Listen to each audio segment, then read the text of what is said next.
کیا تعویذ گنڈوں سے علاج کیا اس نے؟ دیکھیں جی، تعویذ گنڈوں سے مراد یہی ہوتی ہے کہ جی یہ تعویذ ہے، یہ گنڈے لگا کر دے دی. اب ہم دیتے ہیں قرآن سے. قرآن تو کہتا ہے اعوذ باللہ من الشیطان الرجیم بسم اللہ الرحمن الرحیم قل اعوذ برب الفلق من شر ما خلق ومن شر غاسق اذا وقب ومن شر النفاثات فی العقد.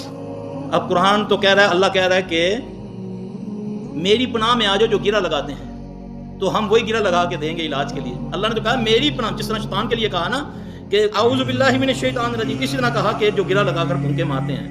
دوسرا، اگر کوئی کہتا ہے جی کہ قرآن کا تعویذ ہے، قرآن کا تعویذ ہے، اس سے علاج جائز ہے، تو قرآن پاک کون سا مسلمان ہے جس کے گھر میں ہے یا نہیں؟ وہ سارا قرآن بیکار ہو گیا، 30 سپارے وہ مولوی نے جو آیت لکھی اس میں برکت آ گئی. اب قرآن کس طرح اس کو رد کرتا ہے؟ قرآن کہتا ہے اعوذ باللہ من الشیطان الرجیم وَإِمَّا يَنزَغَنَّكَ مِنَ الشَّيْطَانِ نَزْغٌ فَاسْتَعِذْ بِاللَّهِ إِنَّهُ وَهُوَ السَّمِيعُ الْعَلِيمُ. یہ قرآن کہہ رہا ہے جب تمہیں شیطان سے کوئی تکلیف پہنچے تو کیا کرو؟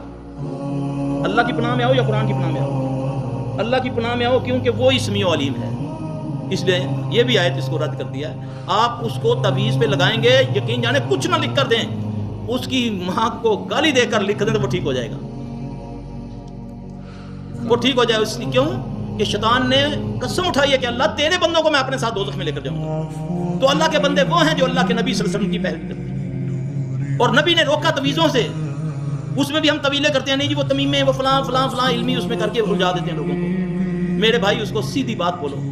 میں ایک مرتبہ گجرانوالے میں ایک میرا درس تھا، تو اس کے بعد ایک ہمارے بزرگ ہیں، انہوں کو یہ بات چبھی. وہ بیچارے کام کرتے تھے یہ تعویذوں والا، تو بیٹھ کے سوال کیا کہ سلفی صاحب یہ دیکھیں کتنی جہالت ہے ادھر.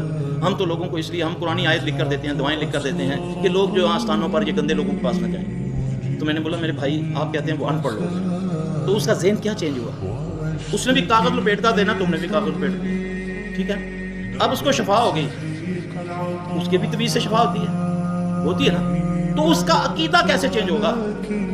تو پھر کیا کریں؟ میں نے بولا میرے بھائی اس کو بولو کچھ نہیں آتا اس کو یقین سے بولو کہ وہ 7 بار کہے اللہ اکبر اللہ اکبر.